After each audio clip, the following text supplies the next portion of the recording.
Hi.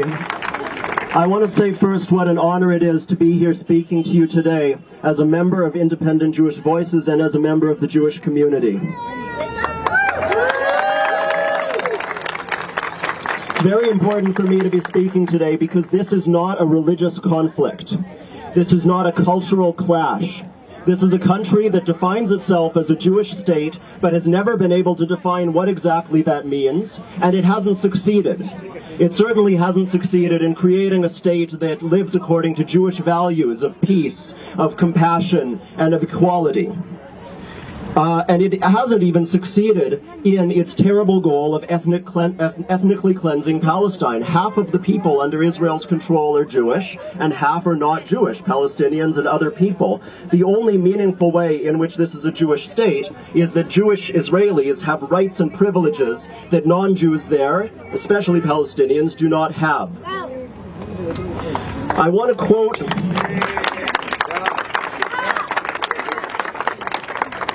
quote an Israeli author and professor, Ilan Pappé, who wrote an article for the Electronic Intifada recently, although he was referencing another one he wrote in 2006, where he referred to what Israel is doing in Gaza as an incremental genocide, a genocide in stages. This is ironic, and it's all the more painful because within recent memory,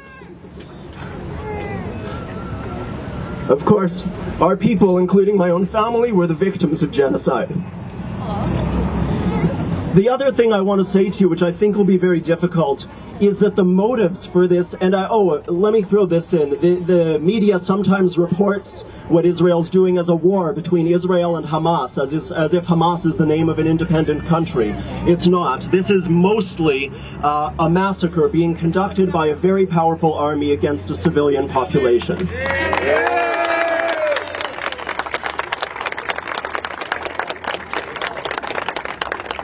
Now, what I want to say, and it may be difficult, but the motives for this massacre and for this genocide are not demonic. I hope that you won't think Israelis in general or even this Israeli regime are evil. The motives are all too human. The fear in the Israeli community, in Israeli society, is real. And I say that not because what's happening on the two sides is equal. It is certainly not. But the fear is real, and it's important for all of us to understand that. And in terms of the government, like many governments, the motives are very cynical.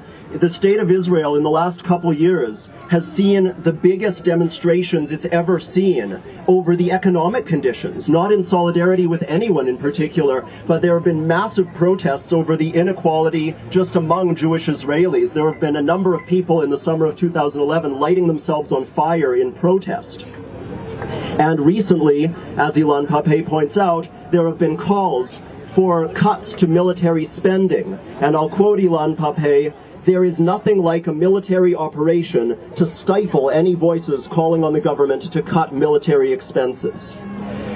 So that is part of the cynicism going on right now. I want everyone here to know, from all the communities that you come from, well, first I want to say that I'm sorry there aren't more people from the Jewish community here today standing in solidarity with you. I wish there were more. And there they are, my wish came true. The other thing I want to say is that there are some of us. There are a number of us from Independent Jewish Voices and people who are not members of the group who are here standing in solidarity with you today. What I want to say, and I want to extend an open invitation, I'd really like to connect with each and every one of you. I look forward to working with you in this way, in street protests. I think it would be also great for us to have things like panel discussions where we can sit down in a quieter setting and really engage on a deeper level and share our experiences and the knowledge we have about this conflict and what's going on.